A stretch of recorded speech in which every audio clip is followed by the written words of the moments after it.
on foot today. Just walking around my neighborhood, getting some leg exercise in early in the morning. It's a nice fall morning in Toronto. Time now is around, well, it's exactly 7:24 a.m. and it's been a while since I walked through the neighborhood. But I just, when I left my house about, I don't know, 200 yards or 200 meters from my door, I came across a large skunk digging up one of my neighbor's lawns. And this neighbor, I don't know who they are, but they take great pride in their lawn. And the skunk demolished it. So I videoed the skunk, but I don't know if my GoPro settings were adequate to see it. But I followed it for a bit. I got a little bit on my phone as well. It didn't even threaten me once. Didn't do the foot stomp. It didn't turn around, raise its tail at me. So we were cool. Yeah, on this walk, I'm going to talk about a documentary that W5 released this week. I posted it to my Facebook page, and it's a 45. I guess it's an hour when they air the episode. It's an hour long. So when you watch it on YouTube, it's like, I don't know, 45, 47 minutes, something like that. And if you don't know what W5 is, it's an investigative journalist show that covers crime. It covers a wide range of current events that affect everyday Canadians and people throughout the world, which you're going to find out how our country affects the world in a very negative way. So if you don't know, Canada is a major drug distribution hub for fentanyl, for methamphetamine. They are the two drugs that are well, it's just methamphetamine, meth, that is focused on in this W5 documentary. And it's pretty common knowledge within the security and policing world that Canada receives precursor chemicals for fentanyl, for methamphetamine, through Mexico and through China. So for some reason, hold on a second here. For some reason, the cartels and the Chinese use Canada as a hub. And the reasoning, for anyone that isn't even familiar with policing, it must be the least path of resistance. It's the easiest place to manufacture drugs and to distribute drugs worldwide.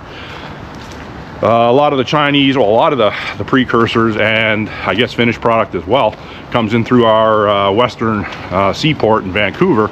Then a lot of it is the precursor chemicals are assembled, cooked, whatever you want to call it, in British Columbia. So then from there, it gets distributed worldwide. So listen to this. So W5 outlines that Canada is the largest meth supplier to New Zealand and Australia. The largest. In New Zealand's history, the two largest methamphetamine busts or arrests they came from Canada. And they were, I don't know, they were like almost 1,000 pounds and over 1,000.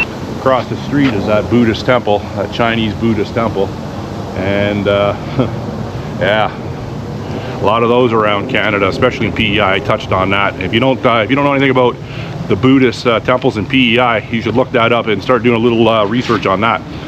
So back in 2023, this is all on video. Beer was imported from Canada, and the name brand of the beer was called Honey Beer. It had they were the tall boy cans, and it had a bear on it, and I believe a maple leaf. So this beer was a fictitious beer. So people in the drug industry, in the drug trade, bought thousands of cans, empty aluminum cans, and they had honey beer printed on them. So a lot of the cans were filled with beer, but many of the cans were filled with meth, pure meth. Now, I have never seen what pure meth looks like, other than if you watch Breaking Bad, which I did. I watched the whole series. It's a good series, you should watch it. And apparently, look at these. We got the Beagles, the Beagle crew. How you doing, guys? How you doing? How you doing? Yeah, you good boys. I got no treats on me.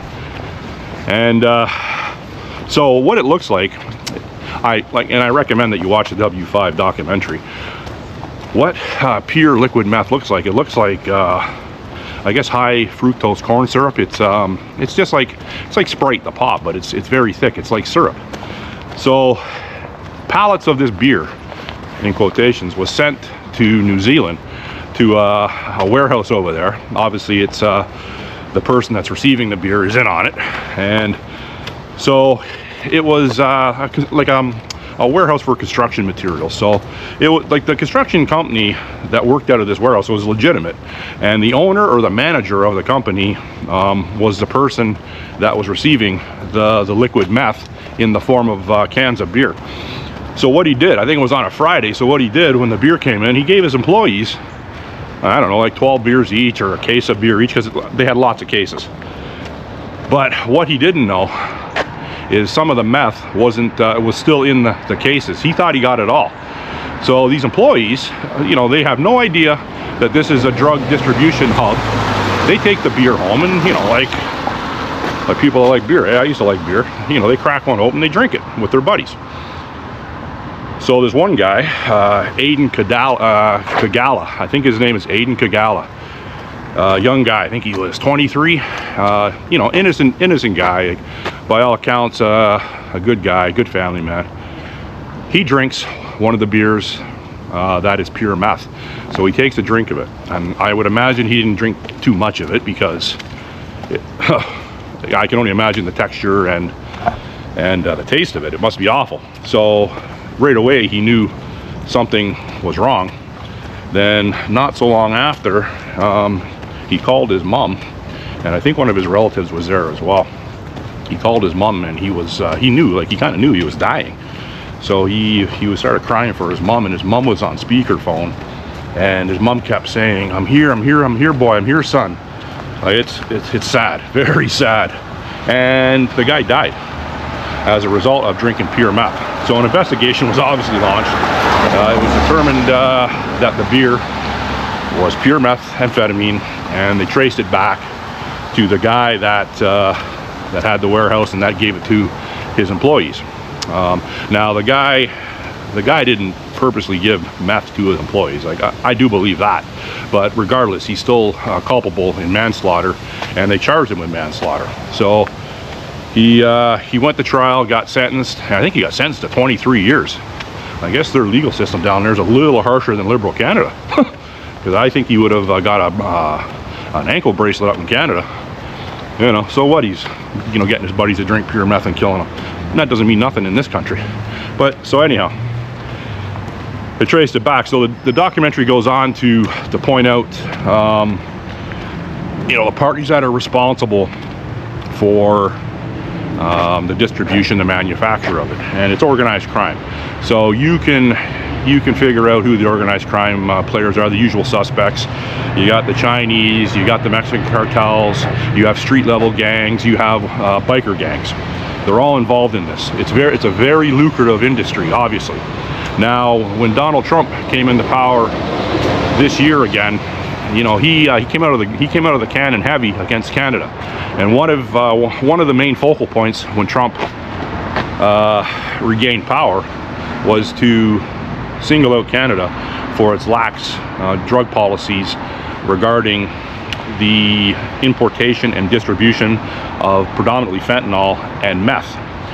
So he made it a focal point to lean on Canada to try to resolve those major issues, because what it is, basically, it's China in conjunction with the Mexican cartels, and it's a form of chemical warfare. So it's not a conventional war where you're lining up with another combatant and you're shooting each other, you're using missiles, planes, and all that stuff.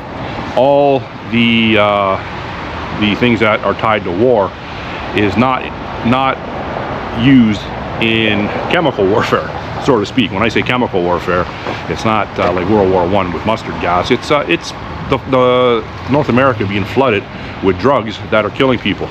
If you ever seen any areas in any major city, and even small towns now across Canada, across the U.S., you know, Hastings and Vancouver comes to mind.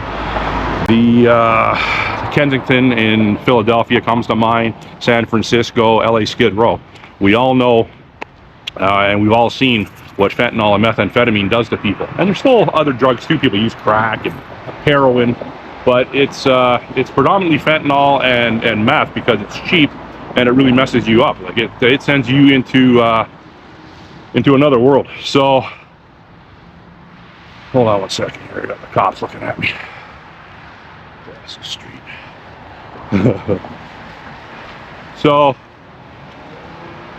it really puts a light on how complicit Canada is in the international drug trade of hard drugs. I'm going to go out and even say, it's getting loud here, I'm going to go out and even say that Canada is a narco state, and the federal police, all levels of policing in Canada are aware of part in the international drug trade of fentanyl and methamphetamine and other drugs. And the RCMP is on record when they were convened to comment on the illicit drug trade in Canada. All people were, I should say, the RCMP was, I watch these fucking weirdos everywhere. The RCMP admitted there was 4,000 criminal gangs operating within Canada. You heard me right. 4,000, not 40, not 400, 4,000. So it's an epidemic in Canada, and now we are on the map for being an international distribution point for killing people worldwide. So the people in New Zealand and Australia are well aware of Canada, and they've also found shipments. I think the largest shipment of methamphetamine was found in maple syrup jugs. And it's a maple syrup, I can't remember the name of it, but it's a very popular pure maple syrup brand. And so the drug dealers and the manufacturers bought pallets of maple syrup, and I guess they drain out some of the maple syrup and fill it with liquid meth. And so Canadian maple syrup is known worldwide as a delicacy, so people in Australia and New Zealand, let's buy a jug of maple syrup. So it's shipped to Australia and New Zealand, you know, legitimately, but then, you know, the people that are up to nefarious drug dealing, they import it, and a lot of it's got methamphetamine in it. So they pinched the big shipment of that, I think, last year. So we are on the radar. So Canada, in conjunction with China, and Sam Cooper, an investigative journalist, he's gone in depth for 20 years, bringing this to the forefront, and it doesn't seem to be changing. So now, when that Donald Trump guy, the king, you know, the king that you all protested a couple days ago, you know, he brings it to the forefront. Wow, he doesn't know what he's talking about. He's a tyrant. He's a dictator. He's just trying to collapse Canada. Canada's already collapsed, and the Liberal government has collapsed it, and they're complicit in the drug trade in this country. Justin Trudeau, Mark Carney, they all get a piece of that pie, that drug money. Trust me, they do. In one way or another. They're not getting bags of money delivered to their government-paid houses, I don't think, but who knows. They do it in very sophisticated, clandestine ways, obviously, how they get paid. But they're very aware of it, and they're complicit in it. So we are corrupted from the bottom street level all the way to the highest levels in Canada. We are not the clean Canada that we used to be, or that we used to have a reputation for. We are in the same boat as a Colombia, as a Mexico, as China, because the Liberal government is working hand in hand with China, and they've allowed China to more or less take our country over, and they can operate within our borders with punity. So give that W5 interview a watch. Came out this week. Got any questions, concerns, put it in my comment section. Thanks for watching. Bye.